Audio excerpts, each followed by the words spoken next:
नमस्कार दोस्तों, आपका स्वागत है हमारे YouTube channel the Bharat decode पे। दोस्तों, दुनिया की राजनीति और बिजनेस एक दूसरे से कितने जुड़े हुए हैं, ये बात इंडिया और रूस के ट्रेड ग्राफ को देख के साफ पता चलता है।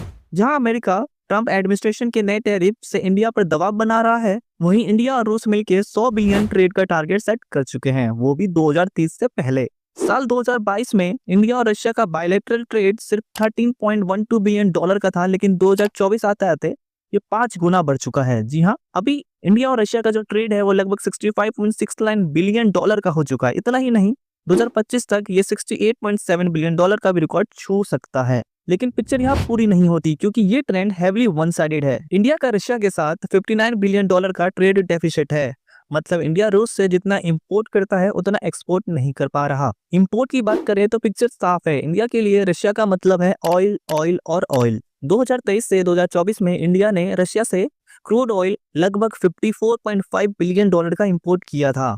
और हम अगर बाकी चीजों की बात करें तो इंडिया रूस से fertilizer, oil, fats and precious stone भी इंपोर्ट करता है। वहीं इंडिया के एक्सपोर्ट में nuclear reactor, electronic goods, pharma product और केमिकल टॉप पर है।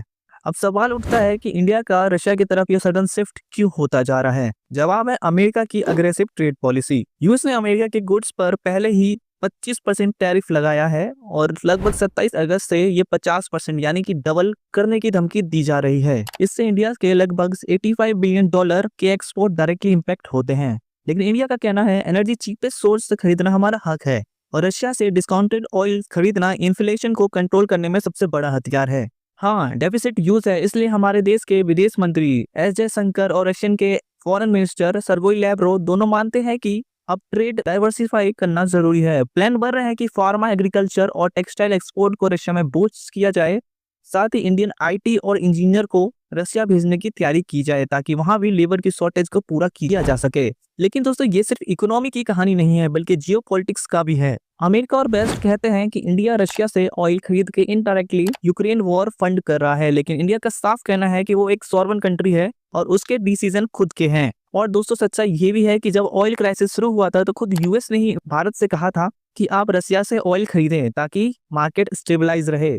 यहीं से ही भारत को अमेरिका की जो डबल स्टैंडर्ड है वो साफ दिखने लगी। इंडिया और रशिया रिलेशन सिर्फ ट्रेड तक सीमित नहीं है। यूएन में सपोर्ट हो, मिलिट्री कोऑपरेशन हो या फिर स्ट्रेटेजिक ऑटोनॉमी, रशिया हमेशा भारत के साथ खड़ा रहा है। एक्सपर्ट कहते हैं कि ट्रम्प के टैरिफ ट्रेड एक्चुअली इंडिया को रशिया की तरफ पुश कर रहा है और रशिया ओपनली ये चाहता भी है कि भारत, चाइना और रशिया का जो तीनों ग्रुप है ये एक बार फिर से रिवाइव हो जाए। इंटरेस्टिंग बात यह है कि आज रशिया से भारत की oil import 1.6 million barrel per day की हो चुकी है, जबकि 2020 में ये सिर्फ 50,000 बैरल पर डे था। तो दोस्तों, सवाल ये उठता है, क्या अमेरिका की टैरिफ पॉलिसी बैकफायर कर रही है? क्या इंडिया और रशिया की ये बढ़ती दोस्ती ग्लोबल पावर इक्वेशन बदल देगी? आपको क्या लगता है, क्या $100 बिलियन का टारगेट पॉसिबल है? कमेंट में बताइए। और वीडियो अच्छा लगा तो वीडियो को लाइक, शेयर और सब्सक्राइब करना ना भूलें। मिलते हैं नेक्स्ट वीडियो में, जब तक के लिए देखते रहिए द भारत डिकोड।